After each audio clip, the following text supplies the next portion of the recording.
পার্থ চট্টোপাধ্যায়ের বাড়িতে ইডি, প্রসন্ন রায়ের অফিসে ইডি। রাজ্যে ভোট শুরু হতে আর 11 দিন। এই আবহেই ফের নিয়োগ দুর্নীতি মামলায় তৎপর কেন্দ্রীয় তদন্তকারী সংস্থা এনফোর্সমেন্ট ডিরেক্টরেট। শনিবার এসএসসি নিয়োগে আর্থিক দুর্নীতি তদন্তে পার্থ চট্টোপাধ্যায়ের বাড়িতে পৌঁছে গেল ইডি। সকাল 11টার কিছু আগে কেন্দ্রীয় বাহিনীকে নিয়ে তার নাকতলার বাড়িতে যান ইডি আধিকারিকরা। গোটা বাড়িটি ঘিরে ফেলে কেন্দ্রীয় বাহিনীর জওয়ানরা।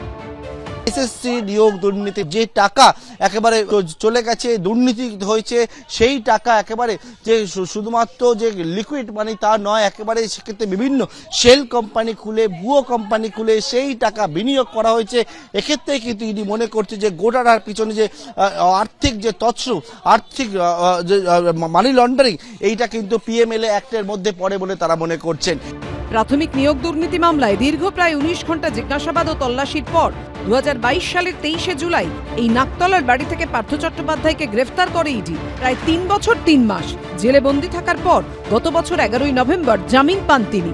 এরপর ফের প্রাক্তন শিক্ষামন্ত্রীকে ডেকে পাঠায় এনফোর্সমেন্ট ডিরেক্টরেট। ইডি সূত্রে খবর, কিভাবে এসএসসির চাকরি বিক্রি করা হয়েছিল তা নিয়ে মিডলম্যানদের বয়ান ও একাধিক নথি থেকে বহু তথ্য পাওয়া গেছে, যেখানে পার্থ চট্টোপাধ্যায়ের নাম উঠে এসেছে। ইডি সূত্রে দাবি, এরপরই তাকে ফের ডেকে পাঠানো হয়, কিন্তু বারবার হাজিরা এড়ান তিনি। 23শে মার্চ বাড়িতে গিয়ে তাকে জিজ্ঞাসাবাদের আর্জি জানিয়ে ইডিকে চিঠি লেখেন পার্থ চট্টোপাধ্যায়। এরপরে শনিবার তার বাড়িতে গেল ইডির টিম। প্রায় 5.5 ঘন্টা জিজ্ঞাসাবাদের পর পার্থ চট্টোপাধ্যায়ের বাড়ি থেকে বের হন ইডি আধিকারিকরা। প্রায় 5.5 ঘন্টার ওপর ধরে জিজ্ঞাসাবাদ করা হলো প্রাক্তন শিক্ষামন্ত্রী পার্থ চট্টোপাধ্যায়কে। পার্থ চট্টোপাধ্যায় নাকতলার যে বাড়ি, সেই নাকতলা বাড়িতে ইডি আধিকারিকরা এসে পৌঁছান এদিন সকাল 11:45 নাগাদ, এবং তার পরবর্তীকালে প্রায় 5.5 ঘন্টার ওপর জিজ্ঞাসাবাদ করেন ইডির আধিকারিকরা। একেবারে কেন্দ্রীয় বাহিনীকে সঙ্গে নিয়ে বেশ কিছু নথিপত্র সেইটাও কিন্তু নিয়ে যাওয়া হচ্ছে বলে আমরা দেখলাম। পার্থ চট্টোপাধ্যায় স্টেটমেন্ট তারা রেকর্ড করে, একেবারে প্রিন্টার আর নিয়ে যাওয়া হয়েছিল, এবং এই মুহূর্তে ইডি আধিকারিকরা তারা পার্থ চট্টোপাধ্যায় নাকতলার বাড়ি ছাড়ছেন। এদিকে ভোটের আগে এই ইস্যুকে কেন্দ্র করে তুঙ্গে উঠেছে রাজনৈতিক চর্চা।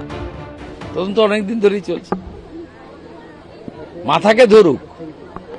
পার্থ তো চুনোপুটি, সব খেয়েছে হাওয়াই ছুটি।